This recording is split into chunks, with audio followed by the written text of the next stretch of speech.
ಹಿಮಾಚಲ ಪ್ರದೇಶದ ವಿಚಾರವನ್ನು ನಿಮ್ಮ ಹತ್ರ ಮಾತಾಡ್ತಾ ಇದ್ದೆ. ಯಾಕೆ ಗ್ಯಾರಂಟಿ ಕೊಡೋಕ್ಕಾಗೋದಿಲ್ಲ ಅಷ್ಟು ಬೇಗ ಸಿ ಎಂ ಬಂದು ಆ ಥರ ಮಾಡಬೇಕು ಅಂತೇಳಿ ಜನ ಕೇಳ್ತಾರೆ ಕಣ್ರಿ. ಜನ ಕೇಳೋದಿಲ್ಲ ಅಂತಲ್ಲ, ನೀವು ಕರೆಕ್ಟಾಗಿದ್ದರೆ ಜನ ಕೇಳ್ತಾರೆ. ನಾನು ನಿಮಗೊಂದು ಉದಾಹರಣೆ ಹೇಳ್ತೀನಿ. ಕೇರಳದಲ್ಲಿ ಇಂಥದ್ದೇ ಒಂದು ಸಮಸ್ಯೆ ಉಂಟಾಗಿತ್ತು.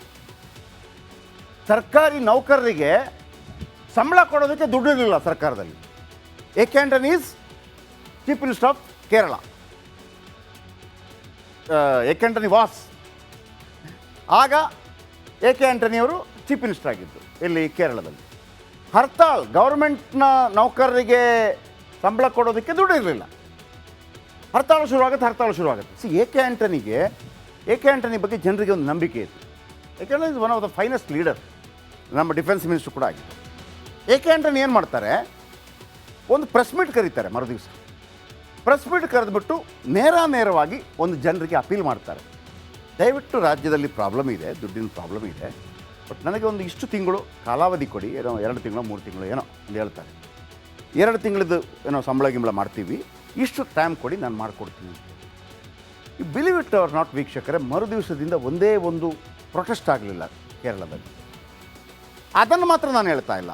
ಸಿದ್ದರಾಮಯ್ಯನವ್ರ ವಿಚಾರಕ್ಕೆ ಬರ್ತೀನಿ. 2013ರಿಂದ 2018 ತನಕ ಬಹುಶಃ ಕರ್ನಾಟಕದ ಆರ್ಥಿಕ ಶಿಸ್ತಿದೆಯಲ್ಲ, ಸಿದ್ದರಾಮಯ್ಯನವರು ಗ್ರೇಟ್ ಆಗಿದ್ದ ಆ ವಿಚಾರಕ್ಕೆ.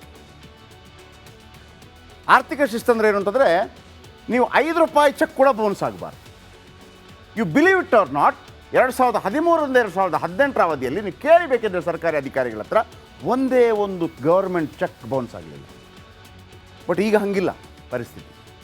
ಗೌರ್ಮೆಂಟ್ ಚೆಕ್ ಅಂದರೆ ನಿಮ್ಗೆ ಯಾವುದಾದ್ರೂ ದೊಡ್ಡ ಅವಾರ್ಡ್ ಬರುತ್ತೆ, ಮತ್ತೊಂದು, ಆ ಚೆಕ್ ಕೂಡ ಬೌನ್ಸ್ ಆಗಬಾರ್ದು. ಅದು ಆರ್ಥಿಕ ಶಿಸ್ತು ಅಂತ. ನೀವು ಇಲಾಖೆದು ಬರೋದು ಬೇರೆ. ಓಕೆ, ಈ ನಡುವೆ ಮತ್ತೊಂದು ಮಾತು ಹೇಳ್ತಾ ಇದ್ದೆ ನಾನು. ಮನಮೋಹನ್ ಸಿಂಗ್ ವಿಚಾರಕ್ಕೆ ಸಂಬಂಧಪಟ್ಟ ಹಾಗೆ ರಾಹುಲ್ ಗಾಂಧಿ ವಿದೇಶಕ್ಕೆ ಹೋಗಿದ್ದಾರೆ, ಡಿ ಕೆ ಶಿವಕುಮಾರ್ ಕೂಡ ವಿದೇಶಕ್ಕೆ ಹೋಗಿದ್ದಾರೆ. ಇವರು ಶೋಕಾಚರಣೆ ಅಂತ ಯಾರಿಗೆ ಹೇಳ್ತಾ ಇದ್ದಾರೆ? ಈಗ ಅದೇ ಪಾಯಿಂಟ್ ಇಟ್ಕೊಂಡು ಒಂದು ರಾಜಕೀಯ ನಡೀತಾ ಇದೆ ಕರ್ನಾಟಕದಲ್ಲಿ. ಈ ರಾಜಕೀಯ ಮೀಟಿಂಗಲ್ಲಿ ಡಿ ಕೆ ಶಿವಕುಮಾರ್ ಇಲ್ಲ. ಇದು ಈ ಕ್ಷಣದ ಅತಿ ದೊಡ್ಡ breaking news. DCM D K Shivakumar foreign tour, ಇಲ್ಲಿ ರಹಸ್ಯ ಮೀಟಿಂಗ್. ಸಿದ್ದರಾಮಯ್ಯನವರ ರಹಸ್ಯ ಮೀಟಿಂಗ್. ಅದು ಯಾರ ಮನೆಯಲ್ಲಿ? ಸತೀಶ್ ಜಾರಕಿಹೊಳಿ ಮನೆಯಲ್ಲಿ ಮೀಟಿಂಗ್. ರಹಸ್ಯ ಸಭೆಯಲ್ಲಿ 10ಕ್ಕೂ ಹೆಚ್ಚು ಶಾಸಕರು ಭಾಗಿ. ಸಬ್ಜೆಕ್ಟ್ ಕೆಪಿಸಿಸಿ ಅಧ್ಯಕ್ಷರ ಬದಲಾವಣೆ ಚರ್ಚೆ. ಈ ಮಧ್ಯೆ ಮೀಟಿಂಗ್. ಬೆಳಗಾವಿ ರಾಜಕೀಯದಲ್ಲಿ ಬಣ ರಾಜಕೀಯ ಸದ್ದು ಮಾಡ್ತಾ ಇದೆ. ಡಿ ಕೆ ಶಿ ವಿರುದ್ಧ ಬಲದ ಪ್ರದರ್ಶನಕ್ಕೆ ಮುಂದಾದ್ರ ಜಾರಕಿಹೊಳಿ. ಸಿಎಂ ಸಚಿವರಿಗೆ ಔತಣ ನೀಡಿ ಬಲ ಪ್ರದರ್ಶನ. ಕೆಪಿಸಿಸಿ ಅಧ್ಯಕ್ಷ ಗಾದಿಗೆ ಟವೆಲ್ ಹಾಕಿದ್ರ ಸತೀಶ್ ಜಾರಕಿಹೊಳಿ. ಬಹುಶಃ ಅಧ್ಯಕ್ಷ ಬದಲಾವಣೆ ಆಗತ್ತೆ. ನಿನ್ನೆ ಒಂದು ಮಾತನ್ನು ಹೇಳಿದ್ದೆ ನಾನು. ಹೈಕಮಾಂಡ್ನಲ್ಲಿ 50-50 ಅಂದರೆ 2.5 ವರ್ಷ ಮುಖ್ಯಮಂತ್ರಿ ನೀನು ನಾನು ಅಂತ ಏನಾದರೂ ಆಗಿದ್ದರೆ ಈ ವರ್ಷ ರಾಜೀನಾಮೆ ಕೊಡಬೇಕಾಗತ್ತೆ ಸಿದ್ದರಾಮಯ್ಯ. 2025 ರಾಜೀನಾಮೆ ಕೊಡಬೇಕಾಗತ್ತೆ. ಅಂದರೆ ಒಂದು 8ನೇ ತಿಂಗಳು 9ನೇ ತಿಂಗಳು ಕೊಡಬೇಕಾಗತ್ತೆ. ಅದರ ಮಧ್ಯೆ ಇನ್ನೊಂದು ಮಾತು ಹೇಳಿದ್ದೆ ನಾನು. ಸಿದ್ದರಾಮಯ್ಯನವರು 2026 ಜಾನ್ವರಿ ಅಥವಾ ಫೆಬ್ರವರಿ ಕೊನೆ ತನಕ ಅಧಿಕಾರದಲ್ಲಿ ಇದ್ದರೆ, ಅಂದರೆ ನಿಮ್ಮದು 50-50 ಆಗಿಬಿಟ್ಟಿದ್ರೆ, ಅಂದರೆ 50-50 ಅಂದರೆ 2.5 ವರ್ಷ ಆಗಿ ಒಂದು 3 ತಿಂಗಳು ಮತ್ತು ಮಾಡಿದರೆ ಕರ್ನಾಟಕವನ್ನು ಆಳಿದ, ಅತಿ ಹೆಚ್ಚು ದಿನಗಳ ಕಾಲ ಆಳಿದ ದೇವರಾಜ ಅರಸು ಅವರ ದಾಖಲೆಯನ್ನು ಸಿದ್ದರಾಮಯ್ಯನವರು ಮುರಿತಾರೆ. ನಿಜಲಿಂಗಪ್ಪನವರ ದಾಖಲೆಯನ್ನು ಕೂಡ ಮುರಿತಾರೆ. Is the first chief minister ಆಗ್ತಾರೆ. ಈ ನಡುವೆ ಇಲ್ಲಿ ಒಂದು ಮೀಟಿಂಗ್ ಆಗ್ತಾ ಇದೆ, ರಹಸ್ಯ ಮೀಟಿಂಗ್. 10ಕ್ಕಿಂತಲೂ ಹೆಚ್ಚು ಶಾಸಕರು ಭಾಗಿಯಾಗಿದ್ದಾರೆ. ಸಿದ್ದರಾಮಯ್ಯ ಪಾಲ್ಗೊಂಡಿದ್ದಾರೆ, ಸತೀಶ್ ಜಾರಕಿಹೊಳಿ ಪಾಲ್ಗೊಂಡಿದ್ದಾರೆ. ಕೆಪಿಸಿಸಿ ಅಧ್ಯಕ್ಷ ಪಟ್ಟದ ಬಗ್ಗೆ ಚರ್ಚೆ ಆಗ್ತಾ ಇದೆ. ಕೆಪಿಸಿಸಿ ಅಧ್ಯಕ್ಷದ ಪಟ್ಟದ ಬದಲಾವಣೆ ಆದರೆ ಅಲ್ಲಿ ಯಾರು ಬರ್ತಾರೆ ಅನ್ನುವಂಥದ್ದು, ಇದು ಭಾಳಷ್ಟು ಕುತೂಹಲ ಮೂಡಿಸಿದೆ. ಹಿಮಾಚಲ ಪ್ರದೇಶದ ವಿಚಾರವನ್ನು ನಿಮ್ಮ ಹತ್ರ ಮಾತಾಡ್ತಾ ಇದ್ದೆ. ಯಾಕೆ ಗ್ಯಾರಂಟಿ ಕೊಡೋಕ್ಕಾಗೋದಿಲ್ಲ ಅಷ್ಟು ಬೇಗ ಸಿ ಎಂ ಬಂದು ಆ ಥರ ಮಾಡಬೇಕು ಅಂತೇಳಿ ಜನ ಕೇಳ್ತಾರೆ ಕಣ್ರಿ. ಜನ ಕೇಳೋದಿಲ್ಲ ಅಂತಲ್ಲ, ನೀವು ಕರೆಕ್ಟಾಗಿದ್ದರೆ ಜನ ಕೇಳ್ತಾರೆ. ನಾನು ನಿಮಗೊಂದು ಉದಾಹರಣೆ ಹೇಳ್ತೀನಿ. ಕೇರಳದಲ್ಲಿ ಇಂಥದ್ದೇ ಒಂದು ಸಮಸ್ಯೆ ಉಂಟಾಗಿತ್ತು. ಸರ್ಕಾರಿ ನೌಕರರಿಗೆ ಸಂಬಳ ಕೊಡೋದಕ್ಕೆ ದುಡ್ಡು ಇರಲಿಲ್ಲ ಸರ್ಕಾರದಲ್ಲಿ. A K Antony is chief minister of Kerala. A K Antony was ಆಗ ಎ ಕೆ ಆಂಟನಿಯವರು ಚೀಫ್ ಮಿನಿಸ್ಟರ್ ಆಗಿದ್ದು ಇಲ್ಲಿ ಕೇರಳದಲ್ಲಿ. ಹರ್ತಾಳ್, ಗೌರ್ಮೆಂಟ್ನ ನೌಕರರಿಗೆ ಸಂಬಳ ಕೊಡೋದಕ್ಕೆ ದುಡ್ಡು ಇರಲಿಲ್ಲ. ಹರ್ತಾಳು ಶುರುವಾಗುತ್ತೆ. ಎ ಕೆ ಆಂಟನಿ ಬಗ್ಗೆ ಜನರಿಗೆ ಒಂದು ನಂಬಿಕೆ ಇತ್ತು. ಯಾಕೆಂದರೆ is one of the finest leader. ನಮ್ಮ ಡಿಫೆನ್ಸ್ ಮಿನಿಸ್ಟರ್ ಕೂಡ ಆಗಿದೆ. ಏಕೆ ಆಂಟನಿ ಏನು ಮಾಡ್ತಾರೆ, ಒಂದು ಪ್ರೆಸ್ ಮೀಟ್ ಕರೀತಾರೆ ಮರುದಿವಸ. ಪ್ರೆಸ್ ಮೀಟ್ ಕರೆದ್ಬಿಟ್ಟು ನೇರವಾಗಿ ಒಂದು ಜನರಿಗೆ ಅಪೀಲ್ ಮಾಡ್ತಾರೆ, ದಯವಿಟ್ಟು ರಾಜ್ಯದಲ್ಲಿ ಪ್ರಾಬ್ಲಮ್ ಇದೆ, ದುಡ್ಡಿನ ಪ್ರಾಬ್ಲಮ್ ಇದೆ, ಬಟ್ ನನಗೆ ಒಂದು ಇಷ್ಟು ತಿಂಗಳು ಕಾಲಾವಧಿ ಕೊಡಿ, ಏನೋ 2 ತಿಂಗಳು 3 ತಿಂಗಳು ಏನೋ ಒಂದು ಹೇಳ್ತಾರೆ. 2 ತಿಂಗಳದ್ದು ಏನೋ ಸಂಬಳ ಮಾಡ್ತೀವಿ, ಇಷ್ಟು ಟೈಮ್ ಕೊಡಿ, ನಾನು ಮಾಡಿಕೊಡ್ತೀನಿ. ಈ ಬಿಲೀವ್ ಇಟ್ ಆರ್ ನಾಟ್ ವೀಕ್ಷಕರೇ, ಮರುದಿವಸದಿಂದ ಒಂದೇ ಒಂದು ಪ್ರೊಟೆಸ್ಟ್ ಆಗಲಿಲ್ಲ ಕೇರಳದಲ್ಲಿ. ಅದನ್ನು ಮಾತ್ರ ನಾನು ಹೇಳ್ತಾ ಇಲ್ಲ, ಸಿದ್ದರಾಮಯ್ಯನವ್ರ ವಿಚಾರಕ್ಕೆ ಬರ್ತೀನಿ. 2013ರಿಂದ 2018 ತನಕ ಬಹುಶಃ ಕರ್ನಾಟಕದ ಆರ್ಥಿಕ ಶಿಸ್ತಿದೆಯಲ್ಲ, ಸಿದ್ದರಾಮಯ್ಯನವರು ಗ್ರೇಟ್ ಆಗಿದ್ದ ಆ ವಿಚಾರ. ಆರ್ಥಿಕ ಶಿಸ್ತು ಅಂದರೆ ಏನು ಅಂತಂದರೆ, ನೀವು ₹5 ಚೆಕ್ ಕೂಡ ಬೋನಸ್ ಆಗಬಾರ್ದು. You believe it or not, 2013ರಿಂದ 2018 ಅವಧಿಯಲ್ಲಿ ನೀವು ಕೇಳಬೇಕಿದ್ರೆ ಸರ್ಕಾರಿ ಅಧಿಕಾರಿಗಳ ಹತ್ರ ಒಂದೇ ಒಂದು ಗೌರ್ಮೆಂಟ್ ಚೆಕ್ ಬೌನ್ಸ್ ಆಗಲಿಲ್ಲ.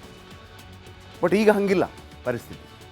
ಗೌರ್ಮೆಂಟ್ ಚೆಕ್ ಅಂದರೆ ನಿಮ್ಗೆ ಯಾವುದಾದ್ರೂ ದೊಡ್ಡ ಅವಾರ್ಡ್ ಬರುತ್ತೆ, ಮತ್ತೊಂದು, ಆ ಚೆಕ್ ಕೂಡ ಬೌನ್ಸ್ ಆಗಬಾರ್ದು. ಅದು ಆರ್ಥಿಕ ಶಿಸ್ತು ಅಂತ. ನೀವು ಇಲಾಖೆದು ಬರೋದು ಬೇರೆ.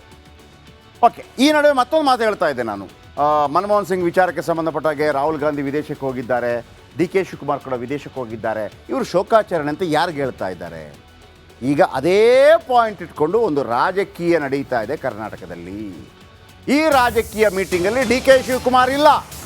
ಇದು ಈ ಕ್ಷಣದ ಅತಿ ದೊಡ್ಡ breaking news. DCM DK Shivakumar foreign tour, ಇಲ್ಲಿ ರಹಸ್ಯ ಮೀಟಿಂಗ್, ಸಿದ್ದರಾಮಯ್ಯನವರ ರಹಸ್ಯ ಮೀಟಿಂಗ್. ಅದು ಯಾರ ಮನೆಯಲ್ಲಿ? ಸತೀಶ್ ಜಾರಕಿಹೊಳಿ ಮನೆಯಲ್ಲಿ ಮೀಟಿಂಗ್. ರಹಸ್ಯ ಸಭೆಯಲ್ಲಿ 10ಕ್ಕೂ ಹೆಚ್ಚು ಶಾಸಕರು ಭಾಗಿ. ಸಬ್ಜೆಕ್ಟ್ KPCC ಅಧ್ಯಕ್ಷರ ಬದಲಾವಣೆ ಚರ್ಚೆ. ಈ ಮಧ್ಯೆ ಮೀಟಿಂಗ್. ಬೆಳಗಾವಿ ರಾಜಕೀಯದಲ್ಲಿ ಬಣ ರಾಜಕೀಯ ಸದ್ದು ಮಾಡ್ತಾ ಇದೆ. DKಶಿ ವಿರುದ್ಧ ಬಲ ಪ್ರದರ್ಶನಕ್ಕೆ ಮುಂದಾದ್ರ ಜಾರಕಿಹೊಳಿ. CM ಸಚಿವರಿಗೆ ಔತಣ ನೀಡಿ ಬಲ ಪ್ರದರ್ಶನ. KPCC ಅಧ್ಯಕ್ಷ ಗಾದಿಗೆ ಟವೆಲ್ ಹಾಕಿದ್ರ ಸತೀಶ್ ಜಾರಕಿಹೊಳಿ. ಬಹುಶಃ ಅಧ್ಯಕ್ಷ ಬದಲಾವಣೆ ಆಗತ್ತೆ. ನಿನ್ನೆ ಒಂದು ಮಾತನ್ನು ಹೇಳಿದ್ದೆ ನಾನು, ಹೈಕಮಾಂಡ್ನಲ್ಲಿ 50-50 ಅಂದರೆ 2.5 ವರ್ಷ ಮುಖ್ಯಮಂತ್ರಿ ನೀನು ನಾನು ಅಂತ ಏನಾದರೂ ಆಗಿದ್ದರೆ ಈ ವರ್ಷ ರಾಜೀನಾಮೆ ಕೊಡಬೇಕಾಗತ್ತೆ ಸಿದ್ದರಾಮಯ್ಯ. 2025 ರಾಜೀನಾಮೆ ಕೊಡಬೇಕಾಗತ್ತೆ, ಅಂದರೆ ಒಂದು 8ನೇ ತಿಂಗಳು 9ನೇ ತಿಂಗಳು ಕೊಡಬೇಕಾಗತ್ತೆ. ಅದರ ಮಧ್ಯೆ ಇನ್ನೊಂದು ಮಾತು ಹೇಳಿದ್ದೆ ನಾನು, ಸಿದ್ದರಾಮಯ್ಯನವರು 2026 ಜನವರಿ ಅಥವಾ ಫೆಬ್ರವರಿ ಕೊನೆ ತನಕ ಅಧಿಕಾರದಲ್ಲಿ ಇದ್ದರೆ, ಅಂದರೆ ನಿಮ್ಮದು 50-50 ಆಗಿಬಿಟ್ಟಿದ್ರೆ, ಅಂದರೆ 50-50 ಅಂದರೆ 2.5 ವರ್ಷ ಆಗಿ ಒಂದು 3 ತಿಂಗಳು ಮತ್ತು ಮಾಡಿದರೆ ಕರ್ನಾಟಕವನ್ನು ಆಳಿದ, ಅತಿ ಹೆಚ್ಚು ದಿನಗಳ ಕಾಲ ಆಳಿದ ದೇವರಾಜ ಅರಸು ಅವರ ದಾಖಲೆಯನ್ನು ಸಿದ್ದರಾಮಯ್ಯನವರು ಮುರಿತಾರೆ.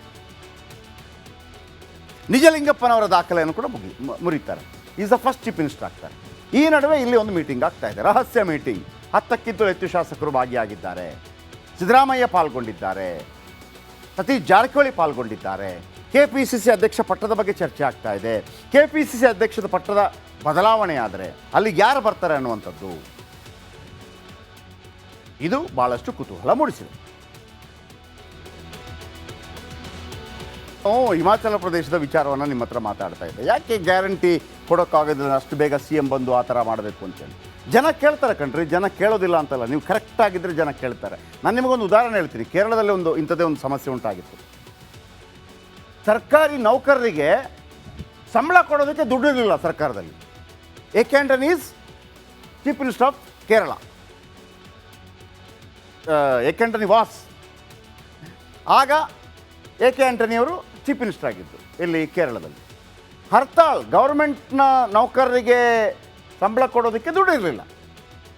ಹರ್ತಾಳು ಶುರುವಾಗುತ್ತೆ. AK ಆಂಟನಿ ಬಗ್ಗೆ ಜನರಿಗೆ ಒಂದು ನಂಬಿಕೆ ಇತ್ತು. ಯಾಕೆಂದರೆ is one of the finest leader, ನಮ್ಮ ಡಿಫೆನ್ಸ್ ಮಿನಿಸ್ಟರ್ ಕೂಡ ಆಗಿದೆ. AK ಆಂಟನಿ ಏನು ಮಾಡ್ತಾರೆ, ಒಂದು ಪ್ರೆಸ್ ಮೀಟ್ ಕರೀತಾರೆ ಮರುದಿವಸ.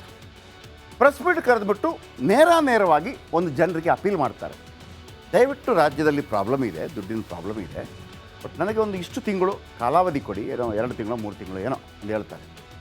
2 ತಿಂಗಳದ್ದು ಏನೋ ಸಂಬಳ ಮಾಡ್ತೀವಿ, ಇಷ್ಟು ಟೈಮ್ ಕೊಡಿ, ನಾನು ಮಾಡಿಕೊಡ್ತೀನಿ. ಈ ಬಿಲೀವ್ ಇಟ್ ಆರ್ ನಾಟ್ ವೀಕ್ಷಕರೇ, ಮರುದಿವಸದಿಂದ ಒಂದೇ ಒಂದು ಪ್ರೊಟೆಸ್ಟ್ ಆಗಲಿಲ್ಲ ಕೇರಳದಲ್ಲಿ. ಅದನ್ನು ಮಾತ್ರ ನಾನು ಹೇಳ್ತಾ ಇಲ್ಲ, ಸಿದ್ದರಾಮಯ್ಯನವ್ರ ವಿಚಾರಕ್ಕೆ ಬರ್ತೀನಿ. 2013ರಿಂದ 2018 ತನಕ ಬಹುಶಃ ಕರ್ನಾಟಕದ ಆರ್ಥಿಕ ಶಿಸ್ತಿದೆಯಲ್ಲ, ಸಿದ್ದರಾಮಯ್ಯನವರು ಗ್ರೇಟ್ ಆಗಿದ್ದ ಆ ವಿಚಾರ. ಆರ್ಥಿಕ ಶಿಸ್ತು ಅಂದರೆ ಏನು ಅಂತಂದರೆ, ನೀವು ₹5 ಚೆಕ್ ಕೂಡ ಬೋನಸ್ ಆಗಬಾರ್ದು. You believe it or not 2013ರಿಂದ 2018 ಅವಧಿಯಲ್ಲಿ ನೀವು ಕೇಳಬೇಕಿದ್ರೆ ಸರ್ಕಾರಿ ಅಧಿಕಾರಿಗಳ ಹತ್ರ ಒಂದೇ ಒಂದು ಗೌರ್ಮೆಂಟ್ ಚೆಕ್ ಬೌನ್ಸ್ ಆಗಲಿಲ್ಲ. ಬಟ್ ಈಗ ಹಂಗಿಲ್ಲ ಪರಿಸ್ಥಿತಿ. ಗೌರ್ಮೆಂಟ್ ಚೆಕ್ ಅಂದರೆ ನಿಮ್ಗೆ ಯಾವುದಾದ್ರೂ ದೊಡ್ಡ ಅವಾರ್ಡ್ ಬರುತ್ತೆ, ಮತ್ತೊಂದು ಆ ಚೆಕ್ ಕೂಡ ಬೌನ್ಸ್ ಆಗಬಾರ್ದು. ಅದು ಆರ್ಥಿಕ ಶಿಸ್ತು ಅಂತ. ನೀವು ಇಲಾಖೆದು ಬರೋದು ಬೇರೆ. ಓಕೆ, ಈ ನಡುವೆ ಮತ್ತೊಂದು ಮಾತು ಹೇಳ್ತಾ ಇದ್ದೆ ನಾನು. ಮನಮೋಹನ್ ಸಿಂಗ್ ವಿಚಾರಕ್ಕೆ ಸಂಬಂಧಪಟ್ಟಾಗೆ ರಾಹುಲ್ ಗಾಂಧಿ ವಿದೇಶಕ್ಕೆ ಹೋಗಿದ್ದಾರೆ, ಡಿ ಕೆ ಶಿವಕುಮಾರ್ ಕೂಡ ವಿದೇಶಕ್ಕೆ ಹೋಗಿದ್ದಾರೆ. ಇವರು ಶೋಕಾಚರಣೆ ಅಂತ ಯಾರಿಗೆ ಹೇಳ್ತಾ ಇದ್ದಾರೆ? ಈಗ ಅದೇ ಪಾಯಿಂಟ್ ಇಟ್ಕೊಂಡು ಒಂದು ರಾಜಕೀಯ ನಡೀತಾ ಇದೆ ಕರ್ನಾಟಕದಲ್ಲಿ. ಈ ರಾಜಕೀಯ ಮೀಟಿಂಗಲ್ಲಿ ಡಿ ಕೆ ಶಿವಕುಮಾರ್ ಇಲ್ಲ. ಇದು ಈ ಕ್ಷಣದ ಅತಿ ದೊಡ್ಡ breaking news. DCM D K Shivakumar foreign tour, ಇಲ್ಲಿ ರಹಸ್ಯ ಮೀಟಿಂಗ್, ಸಿದ್ದರಾಮಯ್ಯನವರ ರಹಸ್ಯ ಮೀಟಿಂಗ್.